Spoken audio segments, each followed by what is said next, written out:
Hi, everybody. My name is David Oliver. I'm the Chief Operating Officer of the Commemorative Air Force, and I'm joined by Jim Lashey, our Chief Aviation Officer of the Commemorative Air Force.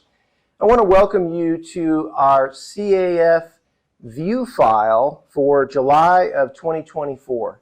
You know, we've having a great year, a lot of great things in terms of our safety records. It's been really good, but over the last couple of months, we've got some stuff that we want to share with you guys. And so Jim's put a presentation together. So what's going on, Jim, in the CAF? So thanks for the introduction, David. One of the things that we want to get out is a quarterly, like David said, a quarterly report now.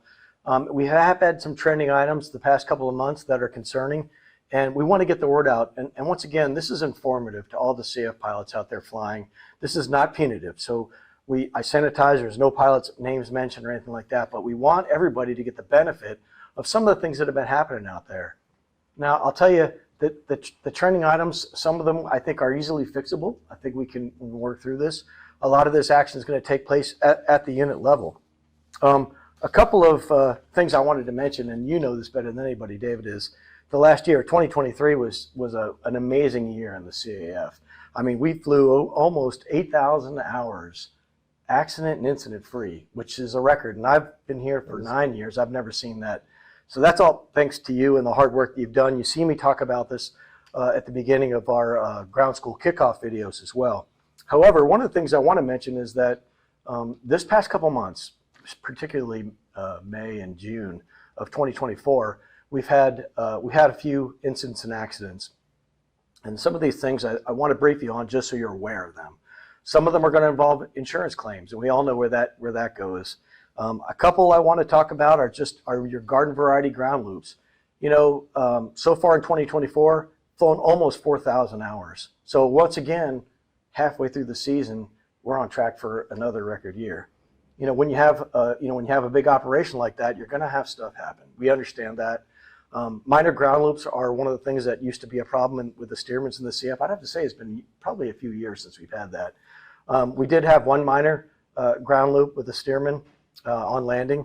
It was a ride flight, and one of the things, your common themes you're going to see is that a lot of these incidents and accidents we've had are with riders on board, right? So there's a special way that we have to handle that. The second ground loop that we had so far this year, now I have to say, thanks to all the troops out there in the field, they're reporting these things. Right. You drag a Stearman wingtip and it's a little bit of paint on the end, aileron, and they're just used to be in the days they would fix it up, not even mention it to us. But by telling us this, giving us the 603s, it gives us the benefit of getting the information out so it doesn't happen to somebody else. And like I said, a Stearman is, as we all know, it's a tough airplane on the ground, and you're gonna experience some of this stuff when you're out flying, especially with rides. But hopefully we can learn from every one of these mistakes. That's what we constantly strive to do. The other ground loop we had was, and it's behind me on the screen, I don't know if you can see it or not, was a Fairchild 24. Once again, this is on landing, a ride flight, 2 passengers on board. The interesting thing about this is that it was pretty windy. I mean, I even got a video clip that showed the landing, and the runway's 29, as you can see on the screen back there, winds 300 at 14 gusting to 21. So even though that's only 10 degrees off runway heading, that's still pretty challenging. And the gust factor is what caught this pilot off guard. And it wasn't, he did drag a wingtip, which is no prop strike, but messed up the landing gears. You can see in the picture. Nice thing about this, the unit took action right away. They fixed it. They had all the parts. There was no insurance claim filed, right? So that doesn't have anything to do with our rates. But the key thing is that the pilot notified me right after it happened. Did the 603 because once again, because it's a ride airplane on the LOA, we had to send the pilot in for a drug and alcohol test, and we'll talk about that a little bit later. You know, Jim, the ground loop issue is, I think, something that is certainly not unique to the CAF. It's also something we've seen that kind of comes in these kind of spits and spurts. We see kind of a rash of them, and then we'll go a number of even months or years and not see anything. And I know historically when we've looked at this and kind of track, okay, well, what is like the one thing that keeps causing these ground loops? And I know it's really rarely ever one thing. But I certainly know that any tailwheel airplane I've ever flown, when you're on short final, you really kind of wiggle your toes and really pay attention, because that airplane is just going to get you if you're not careful with it. So I think diligence is certainly one. In this particular case, the gust factor of winds, even when it's 10 degrees off the runway, right? and you think, hey, even though it's gusting to 21, it's right down the runway, this shouldn't be a problem. I don't think that there's ever a landing in a tail dragger that you could ever say, okay, this is about as benign as it's going to get. So I know we've looked at 3 points versus wheel landings, and that's a whole big debate that we're not going to get into today, but we certainly see that there's not one thing that causes tailwheel accidents on landing other than just the fact that we've got to be diligent, we've got to be aware of our limitations with the aircraft, limitations with the wind, the weather, pilot, and certainly the fact that it's a ride flight might have included the fact that how many of these are we doing in a day, right? And you get comfortable with it, but we also know that whether the winds are 5 knots or 15 knots or 50 knots, the tailwheel airplanes are always going to require absolute diligence. Right. There's those of us that have, and those that will, right? Yeah. So one of the things you mentioned a good point when it comes to ride flights, and I call this mission hacking, right? So you know what it's like. You got people stacked up, they're waiting in the queue for a ride. They're promised a ride. They're only there for that show for one day. You feel the pressure to go ahead and fly, even if you say, you know what, these winds may just be exceeding my capability. Maybe not just your capability totally, but for that day, maybe how long you've been out there, how hot it is. All things to consider when you're doing your operational risk assessment for yourself out there on the ramp. Go ahead and touch on another one. Okay, so we talked about training items. This is one. These are the ones I think, and you probably agree with me on this, David, these are the easiest to fix, right? So we haven't had any taxi incidents in a long while. Mm-hmm. It's been a few years. I think we had an L5 taxi into a fire bottle. That was probably the last one. But this has kind of become a trending item, and I think it's one we can easily fix. Once again, people are out there getting the mission done. They're hacking it, right? You got a rider on board, right? That's a distraction. In this case, it was a steerman at the home field, so they're familiar with the airfield. There's a ride operation, a flight school on the field that basically had some Piper Warriors taxiing ahead of this steerman. He's S-turning, doing everything he's supposed to do. Knew there was 3 airplanes in front of him. 2 of them turned into the wind to do their run-up. In the hammerhead, there wasn't room for the third, so the third pilot turned around on the taxiway. Steerman was S-turning, hit lower right wingtip to right wingtip at about 10 miles an hour. And you can see there's considerable damage. Now, the Cherokee was stationary, so it was sitting there, and the steerman wasn't. They had to pull the 2 airplanes apart. Good news is there wasn't a prop strike. So both pilots shut their airplanes down. They got out. They pulled the airplane apart. Unfortunately, this is the time when there's a claim, 2 claims, right? So we got a liability claim on the Piper, and then we're going to have a comprehensive claim on the steerman. Because that lower wing is going to you're looking at probably $15,000 to $25,000 for the repair because it hit it pretty hard. So, hey, and that's why we have insurance, right? But every time we do one of these things, that adds up. Then you may be thinking of the unit, man, I'll just go ahead and, it's my fault. File that insurance claim. Yeah, file the claim. That's why we have it. You're going to be filing a claim on the other one, so you're not going to fix the other, the school airplane. So that's the big thing to do with this is just call me. Once again, you're probably going to forget. The biggest thing you're thinking about is what's the damage to the airplane? Am I going to file a claim?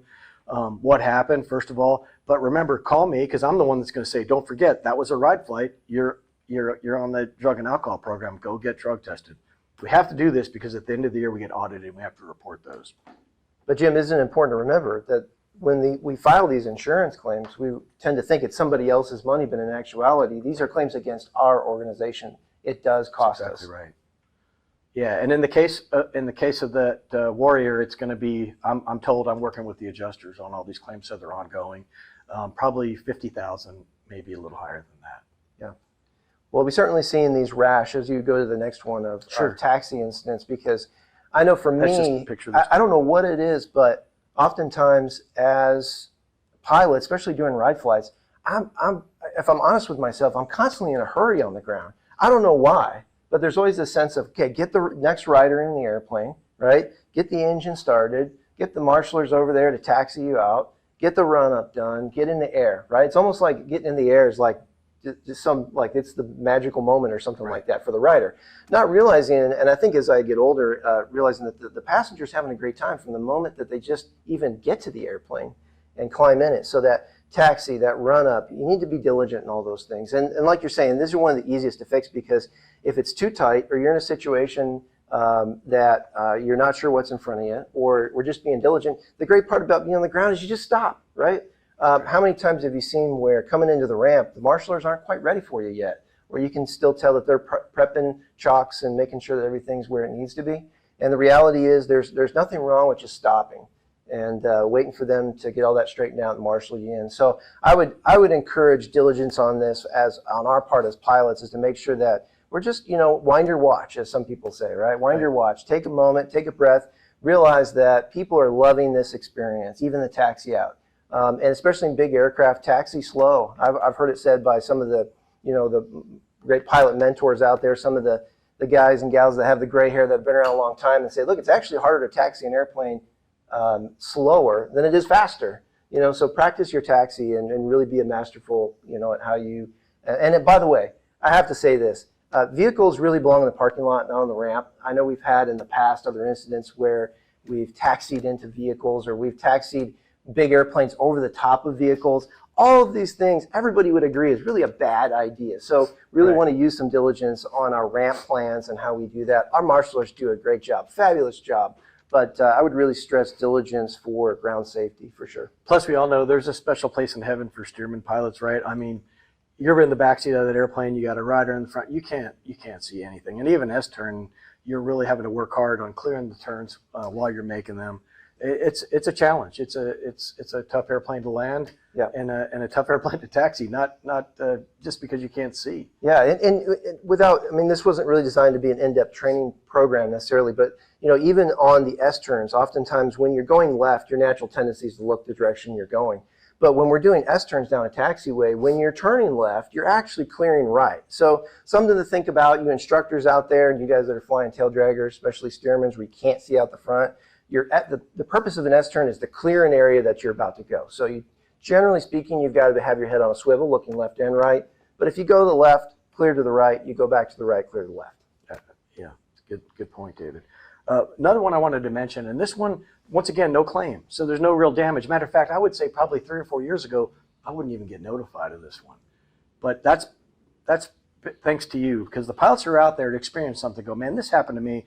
I'm going to share, and I'm going to fully self-disclose. They send it to me, and of course, I always put myself in the pilot's seat. What were they thinking that day? How could this have happened to me? And that's frankly the way I want you to think about it too.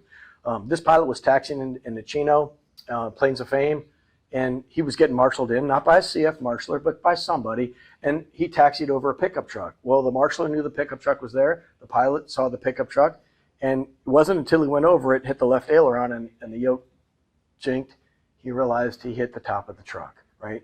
Now, would it have been easier if he was taxiing over top of a Lamborghini? Yeah, probably. But the whole story behind this and the teachable moment is that if it's that close, just don't do it. And it wasn't that the truck drove under the wing while the plane was taxiing. It was just sitting there parked and there was nobody in it. So this is an easy one that we can fix, right? Whether you're in a rush or in a hurry, take the time, stop, park, just shut down and say, look, somebody's got to move that truck. I think this is a good point where, too, you as the PIC are responsible. And so I know oftentimes you got a marshaler out there, they're giving you a big thumbs up. And generally, we trust those folks who are doing those things. But you as the PIC are responsible for what you do. And if you think it's too tight, don't do it. You can wave off, right? You can stop, you can shut down, you can get the tug out. So, make sure you understand the dimensions of your aircraft. Another thing from a human factors perspective, and this is me, I'm talking about me more than anybody else, is you love to be the guy that can get the job done, And so it's a tight ramp, and they want you to come in there and spin around and do all this kind of thing. And you're thinking, I can do what some other pilot can't. Watch this, kind of a thing. And the reality is that's really the wrong perspective. That's not what we're here to do. We are caretakers of these artifacts, and we're caretakers of the people and the public that fly with us. And so, if it doesn't look right, don't be the hero. Don't try to be the hero. Really side on the air of caution. And my hat's off to this pilot, because there was no damage to the aileron, no damage to the truck. This could have been the tree laying on the forest floor that nobody mentioned. But by doing that, we have the opportunity to share it. So the next time you look at a situation and go, man, this could turn out bad, it may give you the foresight to go ahead and stop and just put on the brakes for a moment and talk it through. The next thing I have is the Super Pinto. So this is the only flying jet we have in the CAF, and this aircraft was on a descent. It was en route from Tuscaloosa to Crestview, Florida, and it was descending down through about 4,000 feet, about 6 to 8 miles north of the field, when the engine rolled back. The pilot attempted a relight. He didn't have altitude on his side. Of course, he did a great job turning and putting it into a field, landing short. So didn't make it to the airfield, put it in the middle of a cow pasture, 2 pilots on board. Really did a nice job leaving the gear up and belly landing it in. It's under investigation right now. The NTSB and FAA are looking at it to see what happened. So they're in the process of troubleshooting this one. But I wanted to bring it up because you got to be ready for anything, right? We know we have situations with oil leaks and other things that, smoke in the cockpit. You never know when that's going to pop up, but it's always ready to be prepared. In this case, the pilot did a great job. Yeah. I mean, could have been a whole lot worse.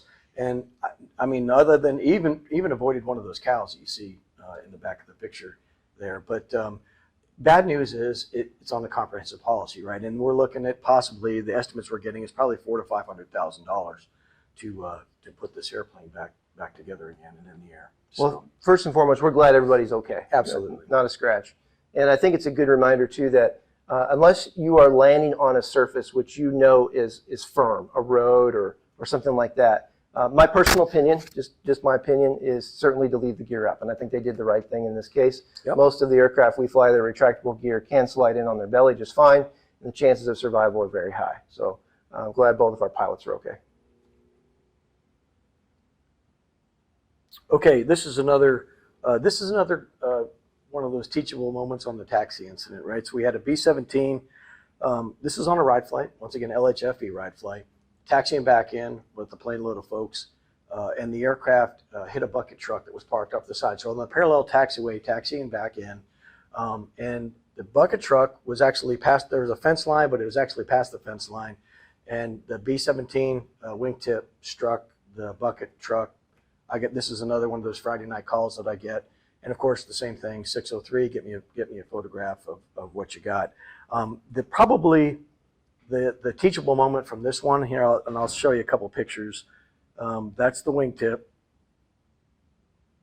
There it is from a top shot.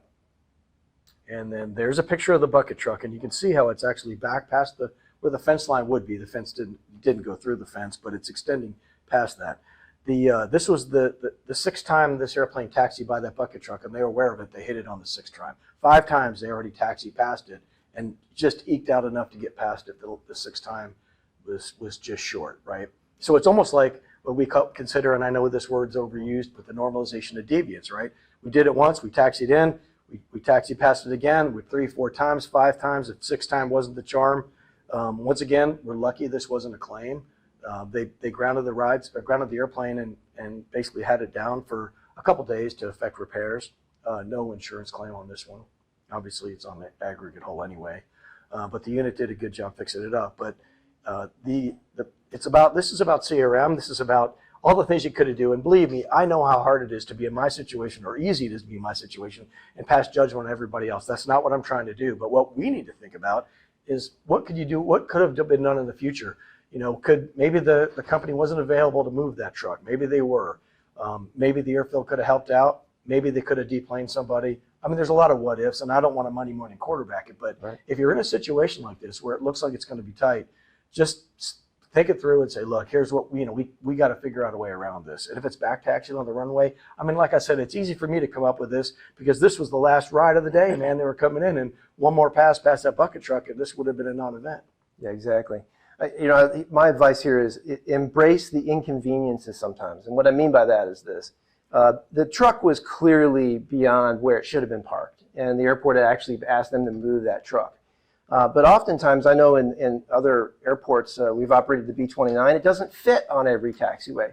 And so I know I've been frustrated sometimes because I've got a back taxi, and back taxi means you got to wait for ATC to get you a clearance to come on the runway and get all the air traffic out of the way. And what turns into what should be a 5-minute taxi turns into 15 or 20 minutes, right? Yeah. And the reality is that kind of inconvenience can really wear you down over the course of a day.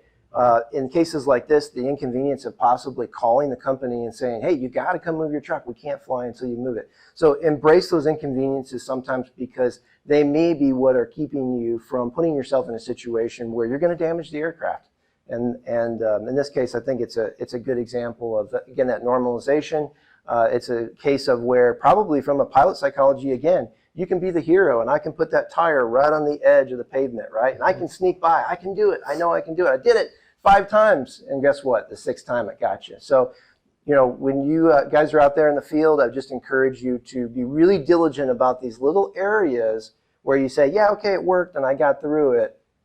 That's not going to happen every time. We need to be safe. We need to make sure we have margins. From a ground safety perspective, I mean, something we need to think about, Jim, is as pilots, we kind of have a bubble around our airplane and we're kind of comfortable with that bubble. And I think as we become more and more comfortable, the bubble gets smaller, right? Mm-hmm. Light poles. I've taxied by light poles. I mean, trucks, vehicles, over top of things. I mean, all those things we've gotten away with. Every one of us has gotten away with those things. But I think we need to kind of reset our bubble. We need to extend it out. We need to make sure that even when we know we're going to clear something, if we need to deplane somebody. I've deplaned a scanner out of an aircraft, on a taxiway just to make sure we could get by an obstacle.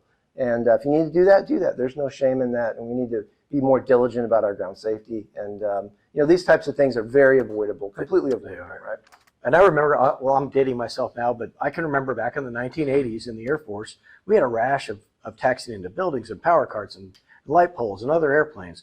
And the Air Force just got so fed up with it, they just said the next person that taxis in this inanimate object sitting there on the ramp is going to lose their wings. And we never had another incident for, as far as I can remember after that. Exactly right. That's not, I'm only going there because this is one that we can fix easily, I think. Absolutely. And just err on the side of caution.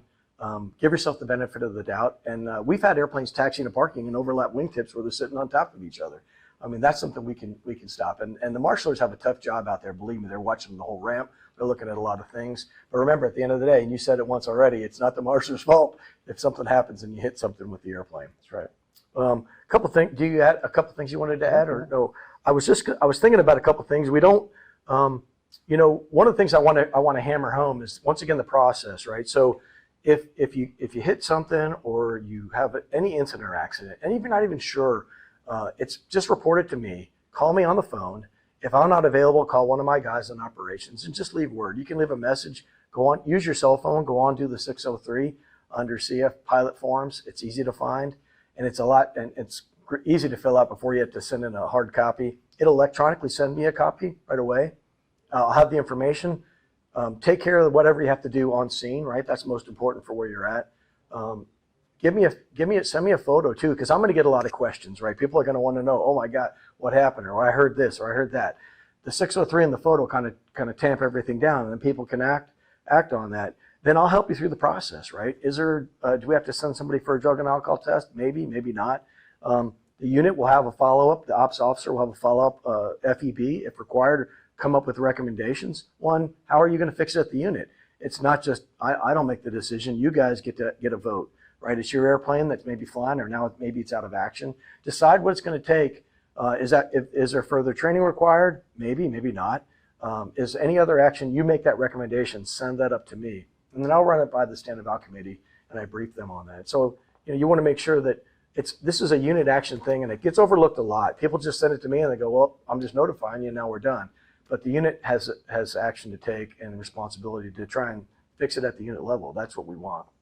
So, Jim, that covers the 603 form, which is an incident and accident kind of reporting form. Let me ask you something a little different, which is on our operations website, the safety tip hotline. Sure. I got to tell you, generally from my perspective, the safety tip was always like, if I want to rat out somebody or if I want to get somebody in trouble or tattletale on somebody, you can do it anonymously. It does have that option.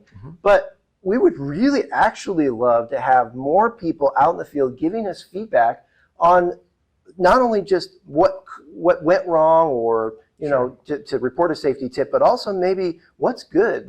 Give us a good safety tip. Give us a positive thing that you're doing. So where do they find it? How do we use it? And can we encourage people to actually do it more? Yeah, so that's a great idea, sharing best practices. And if you saw my ground school video at the beginning of the year, I hammer the safety tip line home. We even made it bigger and brighter, and now it's like yellow. I mean, it's almost taken up our entire page. That being said, I still don't get a lot of hits, right? So if somebody hits that tip line, and it doesn't, like David said, it doesn't have to be something bad. It could be something that your unit's doing that you think other units might share the benefit of. Hit the tip line, send it to me. I will follow up, right? I mean, you may not get the answer you like, right? I mean, I may get something about, something that doesn't have anything to do with flying, and I get those occasionally.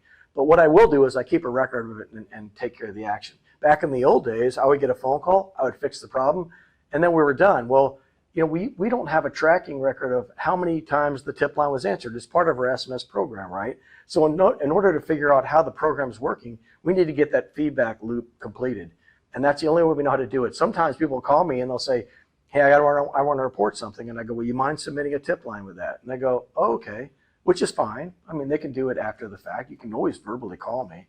But if you submit the tip line, I have a record of it, and then we have a record of compliance that we're actually our SMS program is functioning and working. Right. That's something we're always graded on. Yeah. Well, Good Jim, point. we appreciate you putting together these slides to talk about some of these incidents and accidents.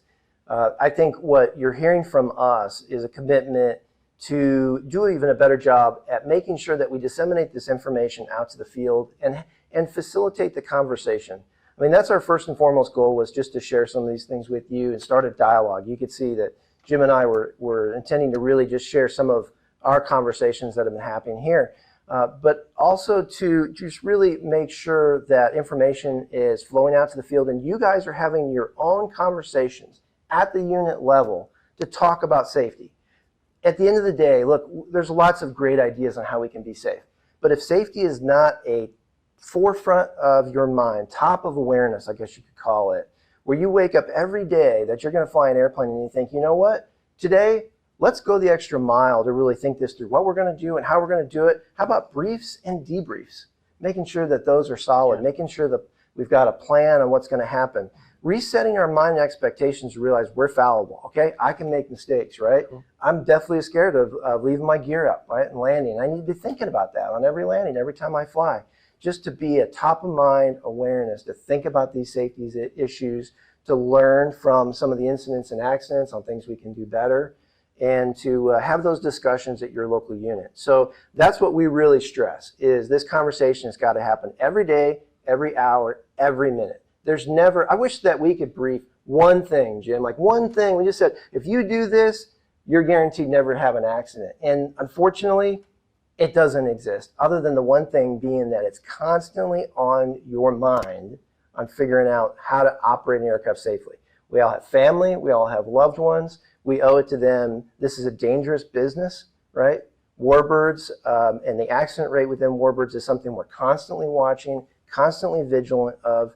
We operate very high horsepower, tailwheel aircraft, and those aircraft require our diligence in how we operate them. So we just want to start that conversation today. Again, we hope to do more of these. If you will fill out the form associated with this, it's going to be linked to Rally Point to make you green. We hope you really enjoyed the video and this conversation. And really, Jim, it's been great to have you, share some of the incidents and accidents and put that data together. Well, it's funny, David mentioned something earlier, and I said, let's do one of these. He said, let's do one every quarter, and I think it's a great idea. And I thought, well, what if we don't have anything to show on the slide, right? I'm totally good with not showing any bent sheet metal up there. We'll sit down and have a conversation, let you know what else is going on in the CF. And it could be something maintenance related or anything. We'll do either or operations or maintenance. So I think that's kind of a neat idea that it's just a touch point, a teachable moment, and a chance to get the word out to the field other than just going out and visiting the units. Absolutely. Okay, so thank you for listening in on this video. We appreciate your participation in it. If you're about to go fly, we wish you a safe flight. We really appreciate all of our CF pilots. You guys are absolutely the consummate professionals at everything you do. Go fly safe, have a good time, and thank you so much. Thanks.